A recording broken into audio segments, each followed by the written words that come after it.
Hi. So I want to talk about the basics of health. And health is something that affects everyone in many ways than one.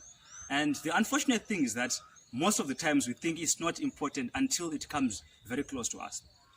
Health is not necessarily just about the time when people are very sick, but even in the time of wellness, the quality of life that a person gets to enjoy is actually part of their health. And you realize in more times than one that when you are healthy, you get to perform better in many other parts of your life. That is, even socially, even financially, at work generally, you perform better if you're healthy. So once just look at something which has happened in the past years.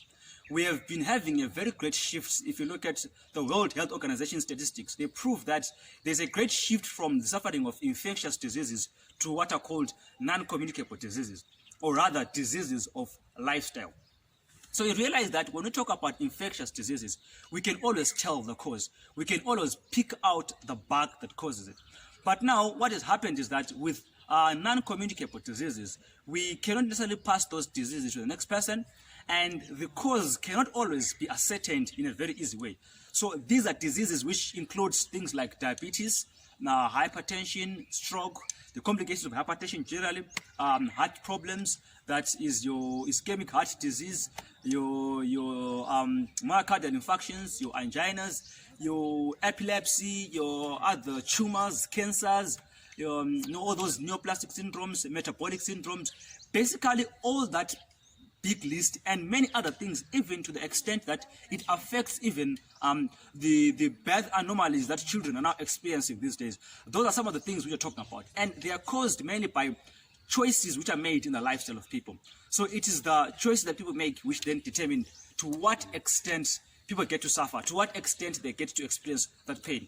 It is rather unfortunate that most of the times we are not aware of that information. We do not know it until we have a sick relative, or we ourselves find ourselves in the sick bed.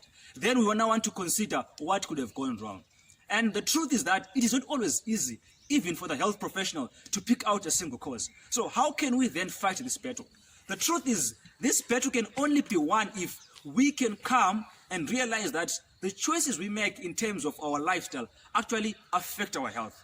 And then we can modify beginning from that point. So if you're a person who's thinking of avoiding some of these complications, avoiding some of these sicknesses, there is a role that you can play in your own health by looking out for your own lifestyle changes.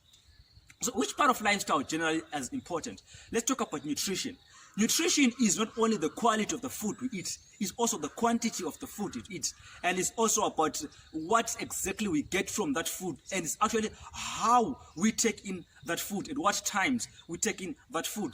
And we look at exercise. Exercise is basically something which has been greatly affected, especially in this 21st century.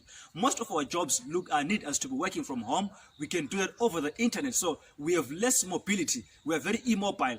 We look about our cars. We drive more than we walk. We cycle more than we walk. Cycling is actually better than the effect of driving. But the basic thing is that we are less mobile as we get to be technologically advanced, and that has really come back on us. It has affected us. Look at the statistics on obesity. Actually, surprisingly, Africa did not used to have a large number of obese people, but now obesity is on the rise, and one of the causes is a sedentary lifestyle. And then let's talk about the use of water. Besides the fact that as a world generally we are having challenges acquiring clean water and safe water, people are not even utilizing the water which is available. People are not even drinking that much water.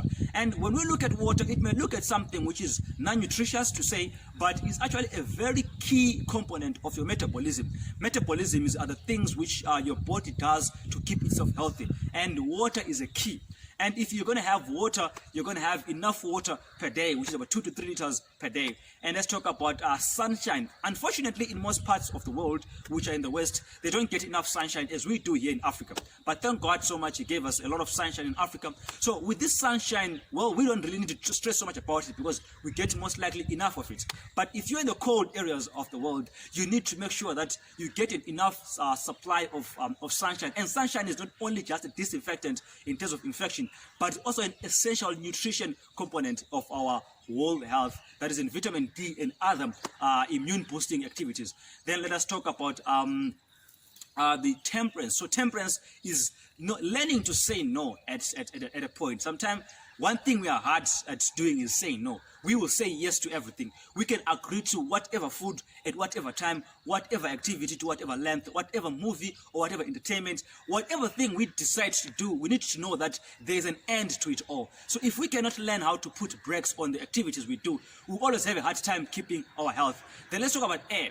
Air is not just the breath we take, but it's the quality of the air we take, the moment we take that air, the temperature of that air. And most of the things which are very helpful in us getting good health, they involve exercise. If you can exercise, you're most likely going to get better air, because exercise really boosts the way you get your breathing. You know, breathing is not about just getting in air and out, but sometimes it's the quality of the air you get in. So when you exercise, generally you're going to take in more air and better air. So you need to pay attention at your air. And our rooms need to be circulated. Remember, the non-communicable diseases, sometimes they're also caused by some bugs. You know, we can get some bugs, but not be able to actually understand that. Then resting is an issue of understanding that when you do stuff, you need to recuperate. You need to sit down and refresh your body. So all those things are really important. And the last one is trust in God. There's a lot of wisdom that God gives us about our health that we need to pay attention to, and we can never really exhaust that. The list is endless, but basically we're introducing you to a series of lessons where we'll talk about the things which can contribute to your good health and some conditions which people suffer from. So I hope that you stick around to observe more of these lessons. Thank you.